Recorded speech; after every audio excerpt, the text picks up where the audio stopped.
فأنساهم أنفسهم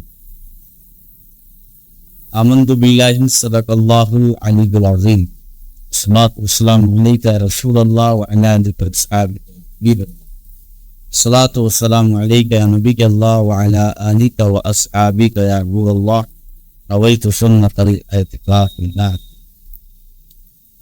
اللہ تبارک و تعالیٰ نے اس آیت کریمہ میں جس کو تلاوت کا شرف حاصل کیا ہے ارشاد فرمایا کہ تم لوگوں کی طرح نہ ہو جانا کہ جنہوں نے اللہ تبارک و تعالیٰ کو بھلا دیا.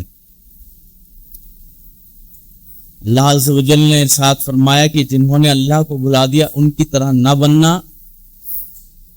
اور جنہوں نے اللہ کو بھلا دیا تو اللہ تبارک و تعالیٰ نے انہیں ان کی جانوں سے بے خبر کر دیا. پھر نتیجہ یہ ہوا کہ وہ خود کو بھی بھول بیٹھے. یہاں پر وہ لوگ مراد ہیں کہ جنہوں نے اللہ کو بھلا دیا، یہود اور نصارہ اور منافقین. یہود اور نصارہ جو ہیں اللہ تبارک و تعالیٰ کا ذکر کرتے تھے، اللہ کو خدا بھی مانتے تھے، لیکن اللہ تعالیٰ نے کہا کہ جنہوں نے اللہ کو بھلا دیا، حالانکہ وہ اللہ تعالیٰ کا ذکر بھی کر رہے تھے. اس آیت کا مطلب اور تفسیر جو بیان کی ہے وہ یہ ہے کہ انہوں نے اللہ تعالیٰ کے احکامات، یعنی جن چیزوں کا اللہ تعالیٰ نے حکم دیا وہ، اور جن چیزوں سے اللہ تعالیٰ نے منع کیا، یعنی اللہ تبارک و تعالیٰ کی منع کردہ چیزیں،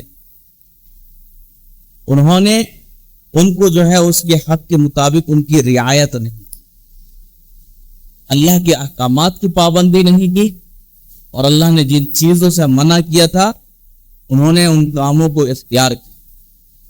ایسے لوگوں کے بارے میں اللہ تعالیٰ نے فرمایا کہ یہ لوگ وہ ہیں جنہوں نے اللہ تعالیٰ کو بھلا دیا ہے.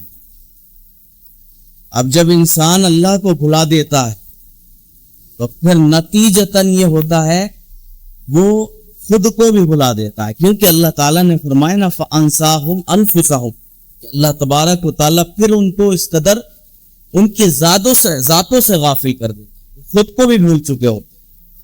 یعنی ان کی زندگی کا جو مقصد ہے کہ وہ دنیا میں کیوں آئے ہیں وہ یہی بھول جاتے ہیں کہ ہم دنیا میں کیوں آئے ہیں. ان کا زندگی کا مقصد صرف کھانا اور پینا رہ جاتا ہے، اوڑھنا اور بچھانا رہ جاتا ہے.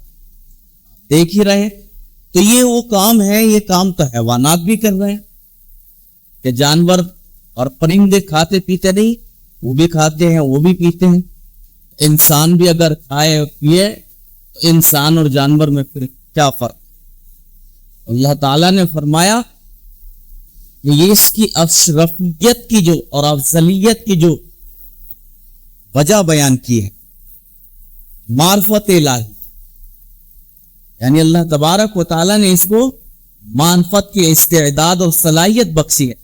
اللہ تعالیٰ کو پہچان، اس کو اللہ تعالیٰ نے عقل سلیم عطا فرمائی. تو میرے پیارے بھائیوں، اللہ تبارک و تعالیٰ نے یہاں پر ہمیں ارشاد فرمائے کہ ان کی طرح نہ ہونا کہ جنہوں نے اللہ کو بھلا دیا. انسان اپنی زیست کا مقصد بھلا بیٹھتا ہے. کسی نے کیا پیاری بات کہی ہے، میری زندگی کا مقصد تیرے دین کی سرفرازی، میں اسی لیے مسلمان، میں اسی لیے نماز. تو معلوم ہوا کہ اللہ تبارک و تعالیٰ کا نام لینا زبان سے اور اللہ تبارک و تعالیٰ کے احکام پر، اللہ کے حکموں پر عمل نہ کرنا اور حرام چیزوں سے اپنے آپ کو نہ بچانا، یہ بھی جو ہے اللہ کو بھلانے کی مترادف ہے. کہ جس نے اللہ تبارک و تعالیٰ کے احکام کی پابندی نہیں کی اس نے اللہ کو بھلا دیا، اور جس نے اللہ کو بھلا دیا تو اللہ تبارک و تعالیٰ اس کو یہ سزا دیتا ہے کہ وہ انسان پھر خود کو بھی بھول جائے. وہ دنیا میں ایسا منہمک ہو جاتا ہے پیسے کے حصول میں کہ انسان سب کچھ جو ہے اپنے پیسے کو سمجھتا ہے، نہ اسے اپنی صحت کی فکر رہتی ہے، نہ اسے اپنی نیند کی فکر رہتی ہے، نہ اسے بھوک کی فکر رہتی ہے، نہ کھانے کی فکر رہتی ہے. آپ نے دیکھا ہوگا بہت سارے لوگ ایسے مال کے متلاشی ہوتے ہیں، نہ انہیں جو ہے اپنی صحت کی فکر رہتی ہے، اور جب وقت آتا ہے ان کا یعنی بیماریاں ان کو گھیر لیتی ہیں یا کمزوری، ان کا جسم ناتواں ہو جاتا ہے، تو پھر وہ صحت کا خیال کر رہے ہوتے ہیں۔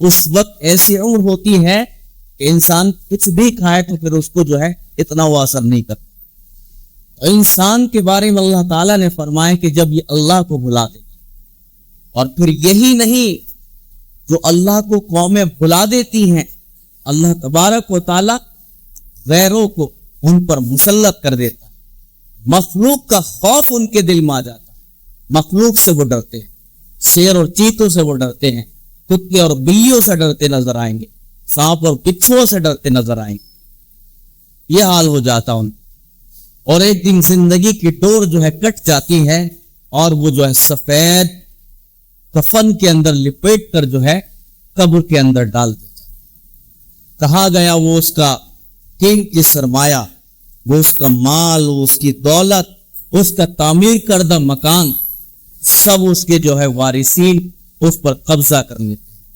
تو ہمارے ساتھ کیا گیا؟ ہم نے تو اللہ تعالیٰ کو بلایا، اللہ کے ذکر کو بلایا۔ تو جو اللہ تبارک و تعالیٰ کو یاد کرتے ہیں، اللہ تبارک و تعالیٰ کا ذکر کرتے ہیں، وہ مر کر بھی زندہ ہو جایا کرتے ہیں۔ ان کی حیات کو کبھی مصنف اپنی کتاب کے اندر بیان کرتا ہے، ان کی حیات کو مقرر کبھی اپنی تقریروں میں بیان کرتا ہے، ان کی حیات کے لوگوں میں چرچے ہوتے ہیں۔ تو اس لیے ایسی زندگی گزاریں کہ مرنے کے بعد بھی لوگ آپ کو اچھائی کے ساتھ یاد کریں، ایسی زندگی نہ گزاریں کہ لوگ آپ کے مرنے کی دعا کریں، لوگ آپ کے لیے بد دعائیں نکالیں، یعنی لوگوں کا خون چوسنے کی کوشش نہ کریں، لوگوں پر مظالم نہ ڈھائیں۔ اگر غیر مسلم ہم پر مظالم ڈھاتے ہیں تو ہم آہو بکا کرتے ہیں، اور اسی طرح کے مظالم اور ظلم اگر ہم اپنے پڑوسی پر ڈھاتے ہیں تو پھر اس کی سزا کا مستحق کون ہے؟ تو جو اللہ تعالیٰ کو بھلا دیتے ہیں، اللہ تعالیٰ ہدایت کا چراغ، ہدایت کا نور ان سے بجھاتے ہیں، کیونکہ اللہ تبارک و تعالیٰ ہی ہے جو ہدایت دیتا ہے۔ تو انسان اپنی زندگی کے بارے میں غور و فکر کرے کہ صرف دنیا کے اندر اللہ تعالیٰ نے اس کو اس لیے بھیجا ہے کہ وہ دنیا کے اندر مال اور متاع حاصل کرے۔ میرے بھائیوں، شب و روز گزر جاتے ہیں، انسان ایسی غفلت کی چادر اوڑھ کر سو رہا ہوتا ہے، اس کی آنکھ جبھی کھلتی ہے جب فرشتہ اجل اس کے پاس کھڑا ہوتا ہے۔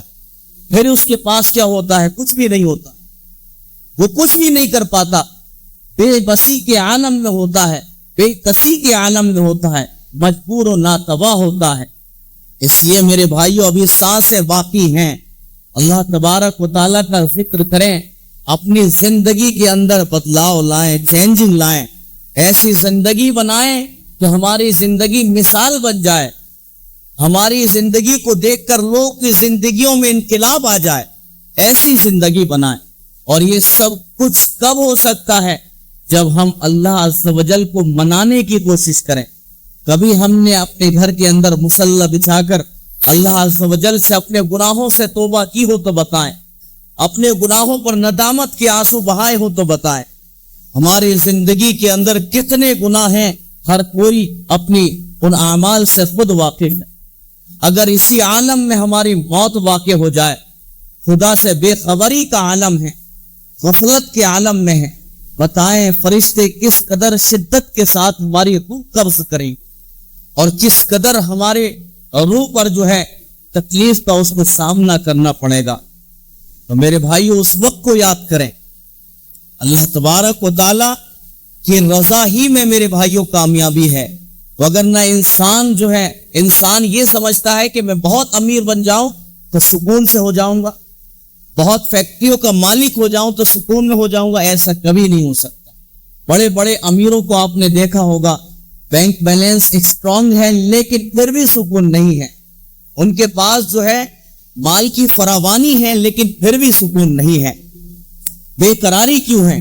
کیونکہ اللہ تبارک و تعالیٰ نے قرآن مجید کے اندر ارشاد فرمایا کہ جس نے میری ہدایت کی پیروی کی لا خوف علیہم ولا هم یحزنون، کہ اللہ تبارک و تعالیٰ ان کو اس طرح کر دیتا ہے نہ ان پر دنیا کے اندر کوئی خوف ہوتا ہے اور نہ آخرت وہ غمگین ہوتے ہیں۔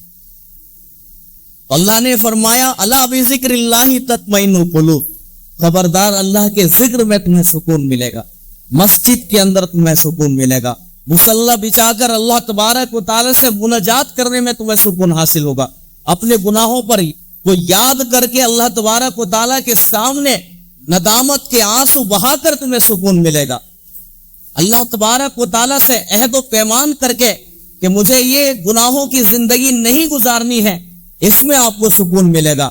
آپ اپنے گناہوں پر ندامت کرتے ہوئے اللہ سے معافی مانگ کر تو دیکھیں، دل کو آپ کے سکون اور قرار حاصل ہوگا۔ میرے بھائیوں، گناہوں میں کبھی قرار نہیں ہو سکتا، گناہ انسان کے دل کو خراب کر دیتے ہیں، انسان کے دل پر جو ہے سیاہی لگا دیتے ہیں، اور جب انسان کے دل پر سیاہی لگ جاتی ہے تو وہ گناہوں کا دلدادہ ہو جاتا ہے، گناہوں میں حد سے بڑھ جاتا ہے، گناہوں میں پھر اس کا کوئی ثانی باقی نہیں رہتا ہے۔ اللہ تعالیٰ نے اپنے ذکر میں سکون رکھا ہے، گناہ میں کبھی بھی آپ کو جو ہے سکون نہیں مل سکتا، حرام کاریوں میں کبھی آپ کو سکون نہیں مل سکتا۔ وقتی طور پر اگر آپ کو سکون مل جائے تو یہ کہا نہیں جا سکتا کہ آپ کو جو ہے ہمیشہ یہ سکون باقی رہے۔ اللہ تعالیٰ سے دعا ہے ہم سب کو اپنے ذاکرین میں کرے۔ اللہ عز و جل نے فرمایا وَلَا تَكُونُوا كَالَّذِينَ نَسُوا اللَّهَ، ان لوگوں کی طرح نہ ہونا جنہوں نے اللہ کو بھلا دیا۔ اللہ نے منع کیا ہے کہ ان لوگوں کی طرح نہ بننا ہے کہ جنہوں نے اللہ کو بھلا دیا ہے۔ اللہ تعالیٰ ہم سب کو اپنے ذاکرین میں شامل فرمائے، آمین۔ جاہ نبی آمین۔